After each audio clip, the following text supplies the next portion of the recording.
Bismillahirrahmanirrahim. Assalamualaikum warahmatullahi wabarakatuh. Waalaikumsalam warahmatullahi wabarakatuh.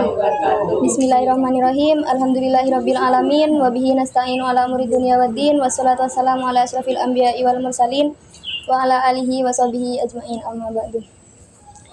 Sebelumnya di sini saya mau mengucapkan terima kasih kepada ibu-ibu sekalian yang sudah hadir pada sore hari ini. Dan di sini saya juga sama-sama masih belajar, jadi apabila ada kesalahan ke depannya mohon untuk ditegur. Saya di sini akan menjelaskan tentang tayamum. Nah, jadi tayamum itu adalah cara bersuci dalam Islam itu menggunakan debu atau pasir untuk menggantikan wudhu dan juga mandi wajib. Nah, tayamum itu sendiri tidak sembarang dilakukan, akan tetapi tayamum itu dilakukan ketika tidak adanya air dan juga ketika sedang sakit atau apa. Ketika sedang sakit dan tidak bisa terkena air itu bisa untuk tayamum. Ketika tidak adanya air dan juga ketika sedang safar. Nah, yang membatalkan terhadap tayamum. Yang membatalkan terhadap tayamum itu sama seperti hal-hal yang membatalkan terhadap wudhu, seperti hilang akal disebabkan tidur, murtad, keluarnya sesuatu dari dua jalan, dan juga menyentuh yang bukan muhrim. Nah, tata cara tayamum. Tayamum itu yang pertama itu ada niat, Bu. Niatnya itu Bismillahirrahmanirrahim. Nawaitu tayammumi listibahati sholati fardholillahi ta'ala. Nah, setelah mengucapkan niat itu tempatnya ada di dalam hati. Nah, jadi tayamum itu nanti niatnya di dalam hati. Nah, terus kan itu menggunakan debu. Itu debunya harus menggunakan debu yang suci. Nah, itu bisa misal di jendela ini, Bu, ya, atau di keramik ini yang berdebu itu juga bisa, asalkan itu tempatnya suci. Nah, nanti caranya itu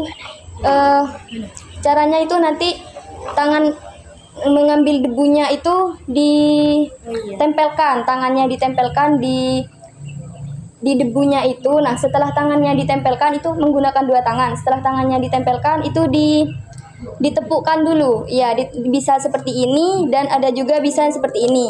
Itu menurut madhab Imam Syafi'i. Nah, sedangkan madhab yang lain itu bisa juga ditiup. Ditiupnya seperti ini. Tapi ini sudah menempel di debu. Nah, ini tidak boleh ditempelkan karena nanti akan mustakmal. Jadi begini atau seperti ini.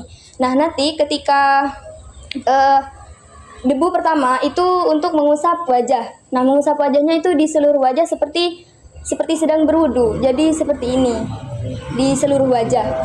Tapi itu tangannya tidak boleh mengangkat sebelum keseluruhannya itu terkena debunya, karena itu bisa menjadi debu mustakmal.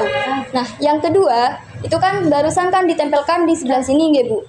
Nah, karena ini kan sudah untuk di wajah tadi. Nah, jadi ini debunya mustakmal, jadi harus berpindah tempat ke yang lain. Sama caranya seperti tadi, ditempelkan, lalu ditepukkan. Nah, untuk tangan sebelah kanan dulu. Nah, ini untuk tangannya seperti ini. Yang jari-jarinya dulu, ini seperti ini. Nah, ke sini. Nah, untuk ini telapak tangannya itu di sebelah sini. Jadi jari-jarinya di sini, lalu telapakannya di sini dan jempolnya itu di sini. Sama seperti yang kiri itu juga sama. Jadi seperti ini. Nah, ke sini, lalu jempolnya itu ke sini. Sudah, itu saja tata caranya. Kalau berwudu itu kan setelah wajah itu sampai ada di kakinya. Nah, sedangkan tayamum itu enggak, cuma wajah dan dari telapak tangan sampai siku-siku. Nah, untuk syarat tayamum itu sendiri. Jadi syarat tayamum itu yang pertama itu menggunakan debu. Kalau madhab Imam Syafi'i itu harus menggunakan debu, tidak boleh menggunakan pasir atau yang lain. Sedangkan di madhab imam yang lain itu boleh menggunakan pasir. Yang kedua itu debunya harus suci. Jadi kalau nyari tempat itu bisa dicium dulu. itu nanti takutnya ada bau kencingnya gitu, jadi itu bisa ditemukan. Dan setelah itu debunya tidak mustakmal, seperti tadi tidak boleh diletakkan di tempat yang sama gitu. Lalu tidak tercampur dengan tepung atau yang lainnya, jadi tidak boleh dicampur ya Bu, itunya apa, debunya ya harus benar-benar dari debu. Setelah itu mengambil dalam hatinya itu bermaksud, misal seperti ini, misal ada debu yang suci, nah terus dalam hatinya gini, oh ini ada debu yang suci, saya mau tayamum gitu. Nah itu gak boleh, itu harus benar-benar niatnya untuk tayamum, baru itu sah, dianggap sah. Kalau misalnya gak mau niat tayamum tapi karena ada debu yang suci terus mau tayamum, itu tidak sah. Lalu mengusap wajah dengan tangan. Nah itu yang tadi, itu mengusapnya harus dengan tangan, tidak boleh karena gini, misal ada debu gitu berterbangan, terus nanti niat lagi, oh aku mau tayamum, ini mumpung ada debu. Nah itu tidak boleh, harus mengusapnya itu dengan tangan.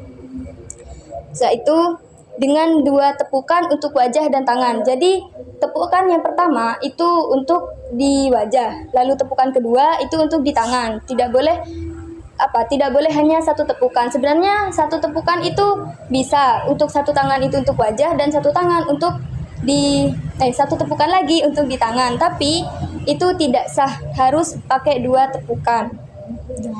Dan suci dari najis. Nah, suci dari najis ini maksudnya kita. Jadi sebelum bertayamum itu kita harus, badannya kita, pakaiannya kita itu harus suci dari najis. Karena kalau diri kita itu masih ada terkena najisnya dan sudah tayamum, itu sholatnya itu tidak sah. Nah untuk tadi kan bertayamum itu syaratnya harus karena tidak adanya air. Nah itu bukannya misal nih airnya mati di rumah gitu, terus air di rumah kerannya airnya mati, terus gak ada airnya misalnya kosong dan mau bertayamum, itu tidak boleh. Jadi kita harus mencari air terlebih dahulu dan jaraknya itu dari 300 meter. Misal kita sudah mencari di kawasannya itu 300 meter tapi di sana tetap tidak ada air, jadi tidak apa-apa untuk bertayamum. Nah, misal lebih jauh dari 300 km, kita punya keyakinan, dugaan kuat bahwa yang lebih dari 300 meter itu ada air, jadi kita boleh mencari yang lebih dari 300 meter itu. Nah, kalau misal kemungkinannya kecil dan tidak ada, jadi tidak apa-apa untuk bertayamum. Pokoknya jaraknya itu hanya 300 meter. Tapi kalau punya keinginan kuat, itu tetap harus mencari sampai jaraknya itu 3 km. Nah, kalau lebih dari 3 km itu, misal ada berita nih, yang jaraknya dari rumah kita itu lebih dari 3 km. Ada berita kalau di sana tuh banyak air. Nah, tapi itu kita tidak wajib untuk ke sana karena jaraknya sudah lebih dari 3 km. Jadi sekian penjelasan dari saya. Mohon maaf apabila ada kesalahan dari saya, baik kata maupun tingkah laku. Wabillahi taufiq wal hidayah. Assalamualaikum warahmatullahi wabarakatuh. Waalaikumsalam warahmatullahi wabarakatuh.